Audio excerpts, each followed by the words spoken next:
Halo semuanya, perkenalkan nama saya Puspita Mati Anggraini.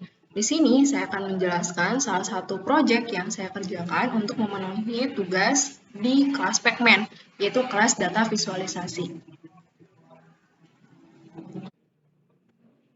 Untuk membuat dashboard tersebut, saya menggunakan dataset dari Kaggle, yaitu Emissions by Cars. Di dataset ini terdapat berbagai macam kolom data. Yang pertama ada model varian, kemudian ada perusahaan atau company pembuat kendaraan tersebut, nama dari model kendaraannya, kemudian kelas dari kendaraan, kemudian ukuran mesin, jumlah silinder, jenis transmisi, jenis bahan bakar, konsumsi dari bahan bakarnya, dan juga jumlah dari emisi CO2. Dari analisis yang telah dilakukan dari dataset, maka dibentuklah dashboard ini. Nah, untuk bagian pertama, yaitu bagian summary ini, di sini memuat terdapat dua grafik. Satu grafik menunjukkan produsen dari setiap kendaraan bermobil, dan masing-masing rata-rata emisi CO2 yang dihasilkannya. Dan di grafik sebelahnya itu menunjukkan rata-rata emisi CO2 untuk tiap kelas kendaraan yang diproduksi oleh produsen kendaraan tersebut. Karena seperti yang kita tahu, kalau misalkan emisi yang dihasilkan dari kendaraan itu bisa beragam, tergantung dari spesifikasi kendaraan itu sendiri. Salah satunya adalah kelas kendaraannya. Berikut ini emisi yang dihasilkan dari berbagai kelas kendaraan dari berbagai produsen itu disajikan, dan di sini fokus untuk top 5 atau 5 perusahaan dengan rata-rata emisi CO2 terbesar. Altair ini menyediakan fitur selection, di mana apabila saya mengklik satu grafik di sini, maka ini menunjukkan kelas kendaraan yang dimiliki oleh produsen Saturn. Terus kemudian apabila Suzuki saya klik, maka dia akan menunjukkan kelas kendaraan dari produsen dari yang diproduksi oleh Suzuki, dan seterusnya.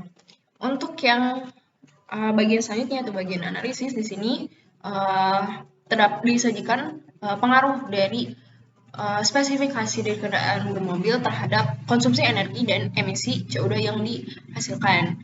Dari grafik ini ditunjukkan berbagai kelas kendaraan dan bagaimana rata-rata emisi CO2 yang dihasilkan. Kemudian untuk grafik sebelahnya menunjukkan rata-rata konsumsi bahan bakar dan rata-rata emisi CO2 untuk tiap jumlah silinder. Di sini terlihat bahwa jumlah silinder 10 itu menghasilkan rata-rata emisi CO2 paling besar dan konsumsi energi yang paling besar juga. Bisa dilihat ini merupakan rata-rata emisi CO2 dan rata-rata konsumsi bahan bakar dari silinder yang silinder 10.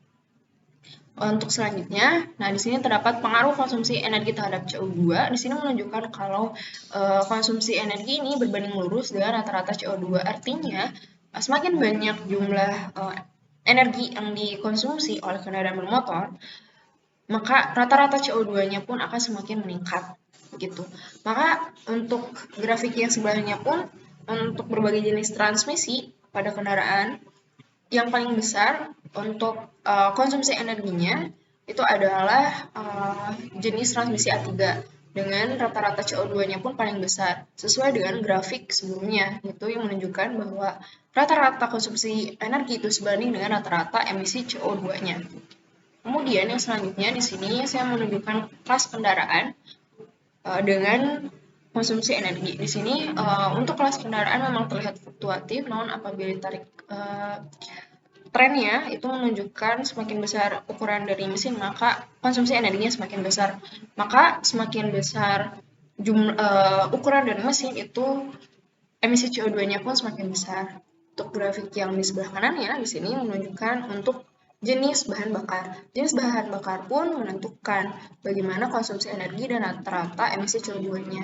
Untuk bahan bakar di sini yang paling besar untuk rata-rata emisi dan rata-rata CO2-nya.